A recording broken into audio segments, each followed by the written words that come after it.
Now, across Texas, the issue is... In the latest session of the Texas Legislature, majority Republicans did far more than rein in the state's public universities, opting instead to essentially grab higher ed leadership by the scruff of the neck with new oversight on curriculum and an outright ban of diversity, equity, and inclusion policies. Houston State Senator Paul Bettencourt was at the tip of that legislative spear and says the anti-woke reformation will pay practical dividends in the long run. SB 37, why was that needed in Texas? Well, because we had led a culture of unlimited diversity, equity, and inclusion, DEI, just basically get into public education, but specifically into higher education, to the point where it was totally retrograde on actually getting education done in the state. Bottom line, DEI wasn't working. DEI wasn't working for the schools, it wasn't working for the students, it wasn't working for the graduates, it wasn't working for the needs of the state, and more importantly, it was tying up resources that could be used to help further education and research. That's what the universities are supposed to be for. There's been lots of wailing and protest claiming suppression of academic freedom. What's your response to them? DEI was forcing a model that was really anti-free speech because you had to conform with that DEI model. And if you didn't, then your speech was actually suppressed. I think universities are much better in a center stripe format where everyone's views are equally valued and that the views can be presented and students can learn from them. I think that we're in a much better environment because competence is important. How much people make when they graduate, what's their skill set, how can they improve themselves in a lifetime of learning? Because my old adage has been, I don't care what you look like, where you're from, who you sleep with. I've got one litmus test, which is the value of work performed. SB 37 also established an ombudsman program, and I believe that position has been filled. How will that help move the ball forward in a way that the legislature will be pleased with? Well, that's what's called trust but verify. That's an old Reagan an acronym on this. So the ombudsman is supposed to report back on a regular basis that this law is being conformed to, because it's the law of the state. And again, the faculty senate is not the Texas Senate. We actually make the laws. They have to conform to them. The critics have suggested there will be a so-called brain drain as some academics flee the state because they don't want to conform. Are you in any way afraid that will come to fruition? There's going to be areas where people think it's a hill to die on. I think it's rather stupid to do it, but they're over 25 and cash flow positive, but they may not be on the state's payroll because that's a decision that will get you off the state's payroll and keep you off. We have to focus on what makes a difference. And we're going to get back to basics, and we're getting rid of this political superfluous, in my opinion, nonsense. Our friend Mark Jones from Rice University is sitting in for Stephen. Guys, my one-word description for that is rollback. Mark, you have a word for us? Mine would be physics, as in for every action there's a reaction, and this is a Republican or conservative reaction to things that Democrats and progressives have been doing over the past 10 years. And I think Republicans are trying to push the pendulum back the other way. Okay, Rudy, lay it on me. All right. Well, guys, I'm going to go back into the Game of Thrones mode for my word, and I'm going to go with Targaryen. Woo! Plenty to unpack here, and we will do just that when Texas the Issue Is returns on the other side of this break. Welcome back. He who has the gold makes the rules. And when it comes to higher public ed in the state of Texas, that is Governor Greg Abbott and the Republican-controlled state legislature. Rudy, what we witnessed this spring in Austin was not just a battle in the values war, but rather a scorched earth offensive against decades of liberal hegemony on taxpayer-funded campuses. Agree, disagree? Oh, boy, you're sure right on that. The only thing missing in this fight then and now is a flying dragon to do that scorched earth that you were talking about. Universities, you know, they have long been tiny fiefdoms with professors holding classes as if they were holding regal courts and they were the kings or dukes or barons. I remember having to deal with hard-nosed teachers back in my day who would lock students out of classes for being just a few minutes late. My daughter was even dealing with that, and professors who would punt their lectures to their assistants and be MIA. You know, looking now, those seem like to be the good old days. On college campuses, classrooms and lecture halls are no longer safe havens for open discussion and debate. They seem to have become places where students must bend the knee in order to pass or not be harassed. Thus my Game of Thrones reference. Of course, clashes of political thought at colleges, they've been going on for centuries. Heck, the movie Animal House, it was made because of all that. But instead of food fights, what we're now seeing is more like an episode of Game of Thrones with some faculty acting like Targaryens, trying to hold on to that power as the villagers storm the castle, Greg. All right, Mark, while you teach at a private institution, I've been eagerly awaiting your take on this legislatively imposed reformation. Clearly, public universities and their leaders have no choice but to comply. What do you see as the political ramifications? I don't see much in the way of negative political ramifications for Republicans because the people most directly affected and who oppose this are people who generally vote Democratic. So they're votes that Texas Republicans have already lost. And at the end of the day, it's unlikely to result in a significant number of people leaving or in sort of a downgrading of the state's institutions of higher education. Now, there is always the risk that you take that you will sort of erode their credibility nationwide and globally. But these policies, as long as they're implemented in the way that they're proposed, are unlikely to have that negative effect, although they are going to generate a lot of reaction and negative actions among faculty, but those faculty don't really have much in the way to fight back. All right, Rudy, you operate in a city that's home to the state's flagship university, and I suspect there's been plenty of sound and fury over the demise of so-called academic freedom. Is there anyone conceding that the DEI era went way too far and fundamental education suffered as a result? You know, Greg, the administration at UT seems to be trying to navigate the stormy waters here in Austin to comply with these new rules coming out of the state legislature. But, you know, we're still seeing a lot of strong pushback for faculty and students at UT, and that includes a legal battle which continues over a new rule that pulls the plug on overnight protests and the use of megaphones overnight. Over at College Station, it's worth noting how the former president at A&M got pushed out, left, after he seemed to blow off a complaint by a student who recorded video of a teacher pushing gender identity in a children's lit class. And down in San Marcos at Texas State, students and faculty rallied for a professor who was fired after he made statements at a conference that seemed to advocate for inciting violence. You know, the next battlefront seems to be a secret war, one where all these folks that are supporting the DEI are kind of flying under the radar. It's going to be interesting to see how many cases this new ombudsman will document. Winter's coming, and so too is that GOP hammer, Greg. Mark, critics of the legislative power grab have predicted an exodus of talented academics unwilling to comply to what they see as draconian oversight. To what extent do you think that will actually materialize? About 30 seconds. Not too many. Some people certainly will leave, but the academic job market is very soft. Supply outstrips demand. Therefore, for every faculty member who leaves UT or A&M or UH or other institution, there will be dozens, if not more, of equally talented people who want that job and will be willing to come to Texas without any complaints. All right, Rudy, take us to break. All right, when we come back, we will discuss a long-running issue that most agree is a major problem. It has conflicting ideas on how to solve it, and recently we got an example of what can happen when two ideas collide.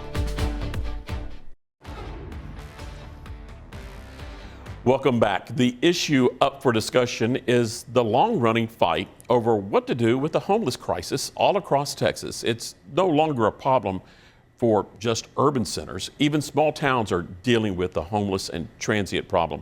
Just a few days ago here in Austin, the issue literally had state and local authorities tripping over each other. Governor Greg Abbott ordered encampments across Austin to be cleared out by troopers, by the State Guard, and TxDOT. As that broad and somewhat heavy-handed state operation ramped up, Austin launched its own homeless clean sweep, which included an effort to connect people to local services. During a news conference, Austin Mayor Kurt Watson spoke about the conflicting initiatives. Here are some of the main points that Watson made as he called for a new unified approach to the homeless problem in Texas. It is important what we do in order to address this issue. Again, it is not as easy as just saying we're going to go out and clear an encampment and then somehow we've done something other than clear that encampment. I will say that state resources can be very helpful.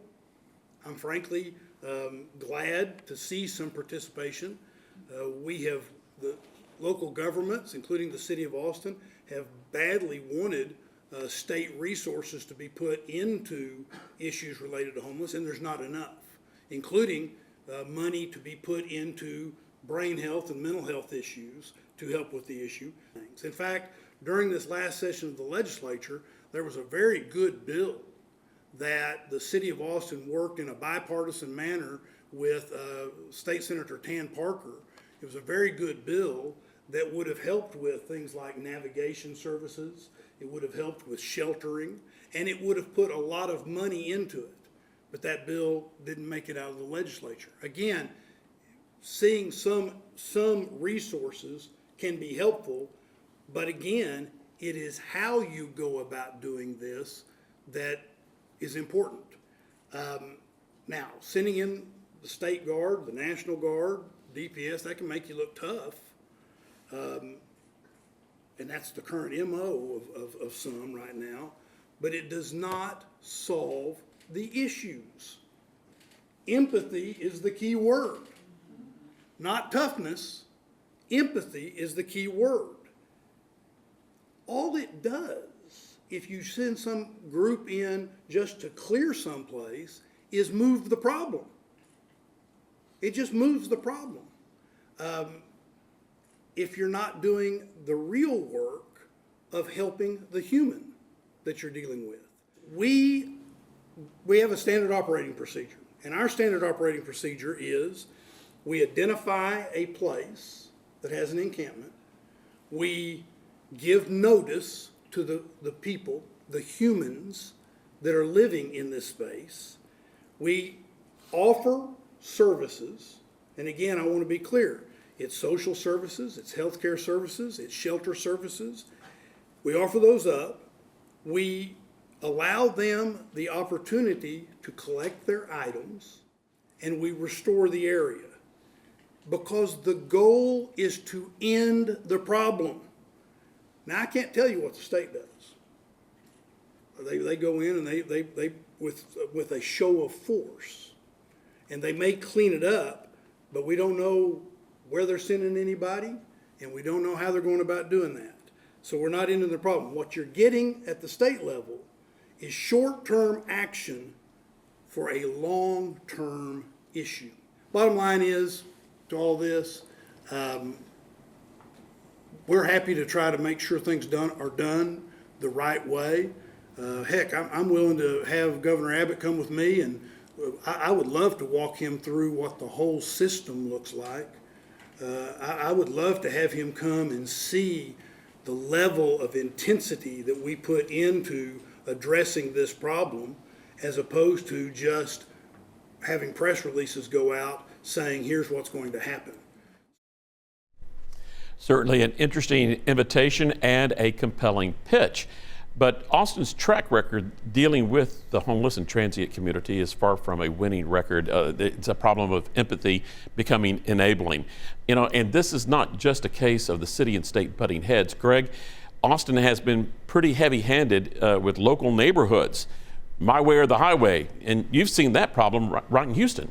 Oh, for sure. And Mayor John Whitmire has been steadily ratcheting up enforcement of what he calls a compassionate but firm crackdown on squatters in both public spaces and on private property. The resounding message: you can't sleep or loiter in what's been labeled civility zones. Armed with the new authority via the Supreme Court's Grant Pass decision, Houston is opting to exercise that power while simultaneously extending offers of shelter and services to those evicted from makeshift enclaves. The city is also in the process of buying a $16 million facility on the edge of downtown to serve as a shelter and treatment hub, a move that sparked protests from folks who don't want the homeless trotting through their neighborhood. Bottom line, while the problem is far from solved, progress, if not perfection, seems to be the attainable goal here in the Bayou City. You know, here in Austin, we've seen both extremes, from the run them off approach to letting people camp out on sidewalks wherever they want, which was a disastrous policy pushed by Greg Casar when he was on the city council. Mark, in a national poll earlier this year, half of those in the survey noted an increase in encampments in their communities, but a low percentage expressed a concern about a lack of social services for those individuals. What do you make of this mixed reactions the polls are showing? Well, what we're seeing is, in general, for the majority of the population, their principal concern is the impact of the homeless on their lives and on the negative externalities in terms of crime, in terms of just visuals, in terms of the negative impact on businesses. There's less concern on social services, and in part that's because we're in a situation where you can do a lot, but there's a point where you can't help people who don't want to be helped under our current system as in terms of institutionalization. You go back to the Reagan era of the 1980s, one of the big effects there was when you deinstitutionalize mental health care facilities, you put the burden on really individuals to want to get help. And between mental illness and drug addiction, we have a host of people who don't want the help. And while there are lots of people willing to provide it, and there are some success stories, there's always going to be a segment that can't be helped and under current legislation can't be forcibly institutionalized. So we're left with these types of encampments. Yeah, you make a really strong point. Conservatives have argued for years that throwing money at a problem is just no solution. A recent audit of homeless initiatives here in Austin seemed to support that point. It showed a lack of accountability for the funding handed out, lack of coordination. The audit did note a slight decrease in the number of people becoming homeless in the Austin metro area for the first time in years. Greg, that could be attributed to prevention programs, but some of those programs can also trigger pushback, like that guaranteed income idea in Harris County. Yeah, look, Rudy, this is a deeply stubborn challenge exacerbated by our state's chronic deficit of high-quality mental health care and drug treatment capacity.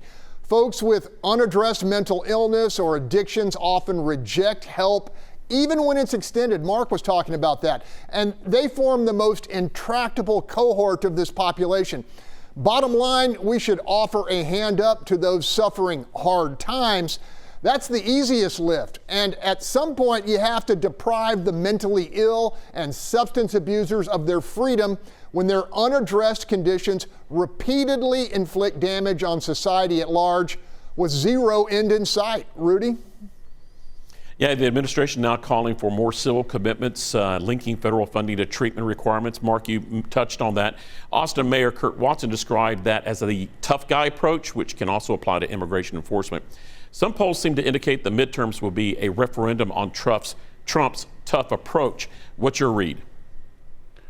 For me, in terms, I think, a lot of it's going to be a referendum on Trump, but I think it's going to be more a referendum on Trump's policies related to the economy, as well as things like the immigration. But at the end of the day, if the economy is doing well, the referendum will be more positive for Republicans, and if the economy is doing poorly, it'll be more negative for Republicans. Other issues will have an effect at the margins, but the economy is central. I think where the Trump administration has some worries, as do Texas Republicans, is that in the context of an economy that's not doing well, and when you add in some of these other issues related to a growing concern about some of the immigration policies and other social policies, as well as an expansion of presidential power, that those can combine to further erode Republican support in states like Texas and elsewhere, and potentially cost Republicans their control of the U.S. House. I don't think the U.S. Senate's in play, but that's always a possibility if things continue to go negatively for Republicans here in Texas and nationwide. All right, we'll end it with that. But we still have a few more issues to deal with, and we'll take them up after this break. Welcome back to what's become perhaps our favorite part of the show, where we spew out our personal gripes and occasionally thoughtful insights. I'll start with karma, sweet karma.